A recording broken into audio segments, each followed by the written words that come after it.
નમો નારાયણ, જય દ્વારકાધીશ। આજે જવાનું હતું જુનાગઢ ગોજીનેસ ગામથી, તો સવારે વહેલા, કારણ કે ઘણું દૂર થાય છે અમારા ગામથી 200 કિલોમીટરની આજુબાજુ, તો વહેલા ઉઠી અને નીકળી ગયા અમે 5 વાગે ઘરેથી। હું પહોંચી ગયો ગોજીનેસ ગામ જવા માટે। ગોજીનેસ ગામ દ્વારકા પોરબંદર હાઈવેથી 2 કિલોમીટર અંદર છે, તો ત્યાં ગાડી હાઈવેથી નીચે લઈ અને ગોજીનેસ ગામ જવા માટે અમે નીકળી ગયા। ત્યાં ભાઈને ફોન કરી દીધો, એ બધા 4-5 જણ જે બધા આવવાના હતા, અમારે જવાનું હતું ખેડૂત મહાસભામાં, તો તેમને ત્યાંથી લઈ અને પહોંચી ગયા અમે પોરબંદર ટોલ પ્લાઝા ક્રોસ કરી અને પછી પોરબંદર બાયપાસ, અને પોરબંદર બાયપાસથી પહોંચીને પછી અમે પહોંચશું રાણાવાવ ટોલ ક્રોસ કરી અને પહોંચી ગયા સરાડિયા ગામ, જે આવેલું છે કુતિયાણા તાલુકામાં। કુતિયાણા તાલુકાનું સરાડિયા ગામ હાઈવેથી, જે જુનાગઢ પોરબંદર હાઈવે છે એના ઉપર આવેલું છે। અને અહીંયા પહોંચીને એમ થયું કે ચાલો આપણે નાસ્તો કરી લઈએ, કારણ કે આ સરાડિયા ગામના જે વણેલા ગાંઠિયા છે એ ખૂબ ફેમસ છે। તો અહીંયા કૃષ્ણા હોટલમાં અમે વોલ્ટ કર્યો, અને ત્યાં ભાઈ જે ગાંઠિયા માટે ખૂબ વણેલા ગાંઠિયા માટે ફેમસ છે, કારણ કે વણેલા ગાંઠિયા તો જેઠાલાલને ખૂબ ભાવે છે, અને વણેલા ગાંઠિયા એટલે ગુજરાતીની શાન, જલેબી અને ગાંઠિયા, સવારનો નાસ્તો।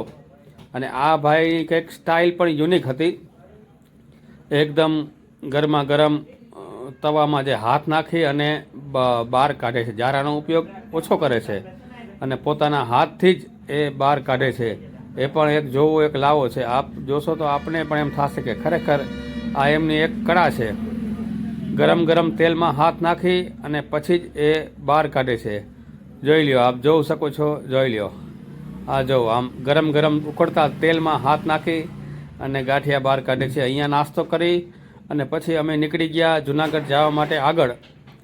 જુનાગઢનો રસ્તો ઘણો હતો, એટલે પછી એમ થયું કાઢો CNG પંપ આવે છે રસ્તામાં, તો ત્યાં ગેસ ભરાવી લઈએ ગાડીમાં, એટલે એનો નાસ્તો પણ થઈ જાય। અને પછી અમે નીકળી ગયા જુનાગઢ જવા માટે। જુનાગઢ જવાનો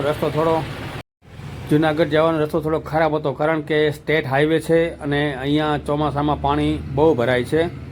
ભાદર ઓજત નદીના પાણી આ બધા ઘેડ એરિયો કહેવાય છે, આમાં ફરી વળે છે, તો ચોમાસામાં રસ્તો થોડોક બગડી જાય છે।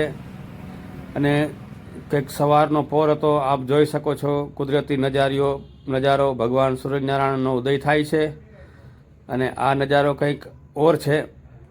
અહીંયાથી અમે આગળ પહોંચશું જુનાગઢ, અને જુનાગઢમાં ખેડૂત જે મીટિંગ છે એ આવેલી છે કલેક્ટર કચેરીની બાજુમાં, તો ત્યાં બસ ગાડી પાર્કિંગ કરી અને બસ અમે પહોંચી ગયા।